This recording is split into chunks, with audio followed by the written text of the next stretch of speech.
आप जैसा खाएंगे अन्न वैसा होगा मन। तो आपका मन भी उतना स्वस्थ नहीं रहेगा, शरीर तो खराब होगा ही होगा।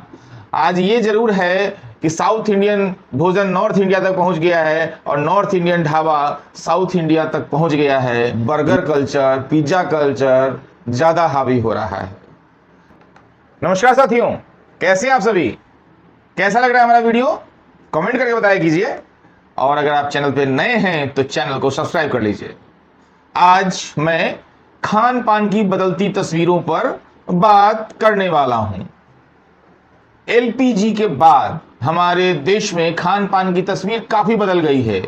एलपीजी यानी लिबरलाइजेशन, प्राइवेटाइजेशन एंड ग्लोबलाइजेशन के बाद, यानी 90 के दशक से हमारे खान पान की आदतें बदली हैं। चावल की जगह हम चाउमीन का इस्तेमाल करने लगे। हम रोटियों की जगह पर पिज्जा और बर्गर का इस्तेमाल करने लगे। हमारी खान पान की तस्वीर बिल्कुल ही बदल गई है। आज के जमाने में पश्चिम की नकल खान पान में भी की जा रही है। पश्चिम की नकल के कारण हम स्थानीय व्यंजन भूलते जा रहे हैं। विशेष रूप से नई पीढ़ी के लोग, नई पीढ़ी के लोगों को पता ही नहीं है कि हमारे यहाँ क्या क्या स्थानीय व्यंजन बना करते थे, और इसमें दोष हमारा ही है, पिछली पीढ़ी का ही है। आज ये जरूर है कि साउथ इंडियन भोजन नॉर्थ इंडिया तक पहुंच गया है और north Indian dhaba south India तक पहुंच गया है, लेकिन इन सब के बीच अगर आप देखेंगे तो बाजार की संस्कृति ज़्यादा हावी है। बर्गर कल्चर, पिज्जा कल्चर ज़्यादा हावी हो रहा है। पहले घरों में आलू के चिप्स बना करते थे, अब बाजार में पैकेट में बंद होकर के भुजिया, चिप्स वगैरह बिक रहे हैं और लोग उसे खरीदना पसंद कर रहे हैं। शहर की जिंदगी इतनी भागम भाग वाली हो गई है और कमर तोड़ महंगाई ने इस काम को और ज़्यादा गहरा कर दिया है। कामकाजी महिलाएं आज की तारीख में वही व्यंजन बना रही हैं जिन्हें बनाना आसान है। अगर आप स्कूल के या कॉलेज के बच्चों की टिफिन को चेक करें तो स्कूल और कॉलेज सुबह सुबह निकलने वाले बच्चे अक्सर अपने टिफिन में मैक्रोनी, चिप्स, मैगी, चाउमीन जैसे भोजन, जिसे अखाद्य पदार्थ भी कह सकते हैं, उनको लेकर के स्कूल और कॉलेजों में जा रहे हैं, जो इनडायरेक्टली उनके स्वास्थ्य को नुकसान पहुंचाता है। खान पान की हमारी तस्वीर इसलिए भी बदली है कि अब स्थानीय व्यंजनों में वह स्वाद नहीं रहा जो एक जमाने में होता था। चाहे आप मथुरा का पेड़ा खा लें या आगरे का पेठा, जो बाजार और प्रतिस्पर्धा के कारण, पुराने वाला स्वाद खत्म होने के कारण अब स्थानीय व्यंजन और ज़्यादा मारे जा रहे हैं। साउथ इंडियन डिश जो हमें बना करके खिलाया जा रहा है, तो वो आप देखेंगे जो ओरिजिनल उसका जो स्वाद है, जो आप जा करके साउथ इंडिया में खाएंगे, वो स्वाद नॉर्थ इंडियन रेस्टोरेंट में वो स्वाद इडली डोसा का नहीं आता है। एक और खान पान की तस्वीर में बदलाव आया है बुफे सिस्टम के आने के कारण।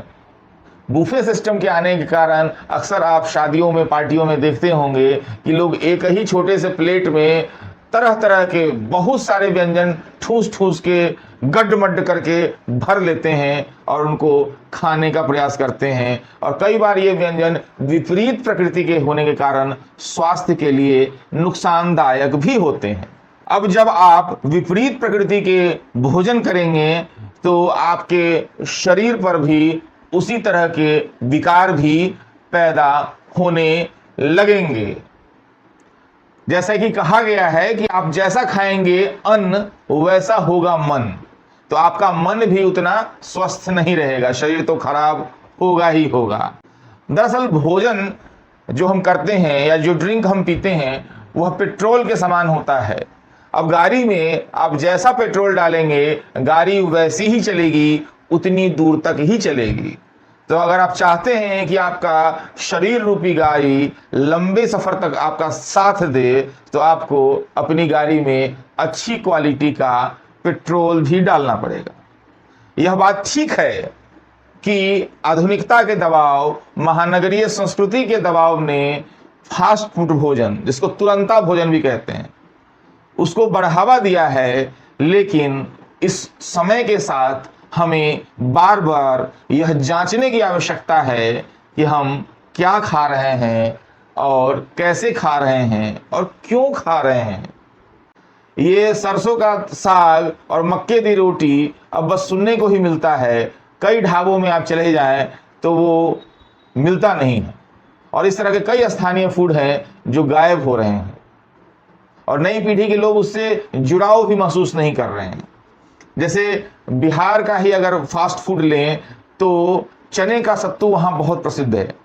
तो पिछली पीढ़ी के लोग तो चने का सत्तू खाते ही हैं, उसको पराठे में भी डाल के खाते हैं, लिट्टी के रूप में भी खाते हैं, और कई रूपों में उसका सेवन करते हैं। लेकिन नई पीढ़ी के बिहार के बच्चों से ही पूछा जाए कि आप फास्ट फूड में सुबह सुबह सत्तू लेना पसंद करेंगे, चने की सत्तू, तो कहेंगे नहीं नहीं हम नहीं खाते। तो नई पीढ़ी को खान पान से जोड़ना पुरानी पीढ़ी का दायित्व भी है, और उसे चेक करते रहना भी हम सब का दायित्व है कि कहीं हम बदलती भोजन की आदतों के साथ कहीं अखाद्य पदार्थ तो नहीं ले रहे हैं। चलिए इस वीडियो को यहीं समाप्त करते हैं, फिर किसी और वीडियो में किसी और विषय के साथ आपके साथ जुड़ने का प्रयास करेंगे, आपसे बात करने का प्रयास करेंगे। तब तक के लिए मुझे इजाज़त दीजिए।